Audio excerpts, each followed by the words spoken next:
They've Hmm. started talking about what the onboarding process for people who are not familiar Mm. with Web3 is going to be, and Hmm. how they really want to make it feel as though you're coming into play and you don't know that it's a Web3 game. You don't have to know about NFTs or how wallets work.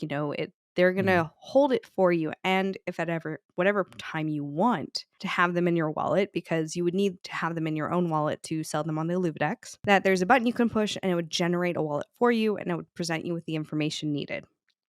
Hmm. Which, if they can do that, and you can kind of couple that with like somehow, again, the moment you start talking about NFTs or Ethereum, especially if things are priced in Ethereum, but if you can just have, here's a $10 gift card, an Illuvium gift card, right? And this will pay for $10 worth of fuel at its current price. And showing people Hmm. in, US dollars or Canadian dollars or wherever you are in the world. And like, hey, Hmm. here's the current price. Like having those aspects will be a boon to Web2 players if they can't realize what it Hmm. is, right? So if you just approach it as this is a game versus this is a blockchain game, because whenever I try to talk to people about Illuvium, It's and enough fun.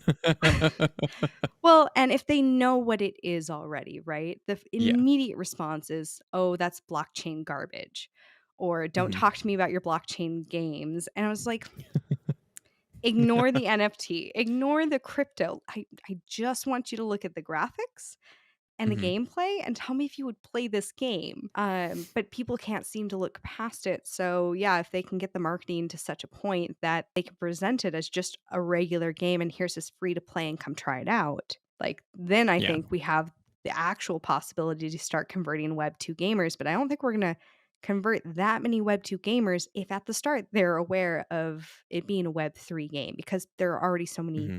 prejudices and biases. And I'm sounding like I'm trying to trick people into playing this game of like, don't tell them. Well, it's like something I always think about too is like the whole like Reddit thing, right? It's like Mm. they're raving about like their Reddit avatars, and I think like I just saw Jimbo's he like made a short on it too Oh, did recently. he? Yeah, and it was, I mean, Check it that was out. just like it was just straightforward. It was just honest. It was just like your Reddit avatar is an NFT. So so do you hate NFTs, or is it, just this like, mob mentality of let's hate this thing that everyone's hating because we all hate it because NFTs are bad. Like it's it's kind of one of Which, those things. It's like which, which. yeah, yeah. It's like and I've been, thinking about this like for a while now. It's just like it's going to be packaging. It's going to be it makes me really happy that the Illuvium team and the Illuvium marketing and everything, and I've heard Andrew talk about this and speak on this too, and he's an absolute genius and he gets it obviously. Like he wants to present Illuvium as a game, and I even caught a Twitter Spaces, and he said something that really like yes. So he was talking about like it was towards like the end of it. He was saying when you're looking at these games, like building in like Web3 and everything, like not just Illuvium and everything, like don't just get into Illuvium because like it's the latest, greatest hype, whatever. Look at these games objectively and say, like, would I play this? Do I want to play this as a game? Like genuinely. Like play games you love, even if it isn't a Web3 game. He was saying, like, go play Pokemon, go play whatever you want to play, because at the end of the day, we play games to have fun. We play games to enjoy the game itself, like not to get rich and like and all these things. I personally have always been of like the fundamental aspect of like blockchain technology that I love is just like the ownership side of things, being able to possibly get something back out of the game, and just like being able to like own my own assets and everything.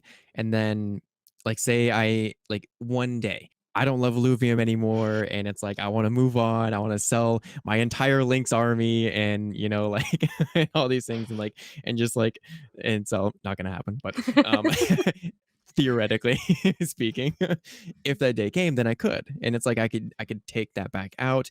Someone else could then, carry on the Lynx army, and then, whatever, what have you. But then I could take some funds back out and then move that into a future game kind of thing.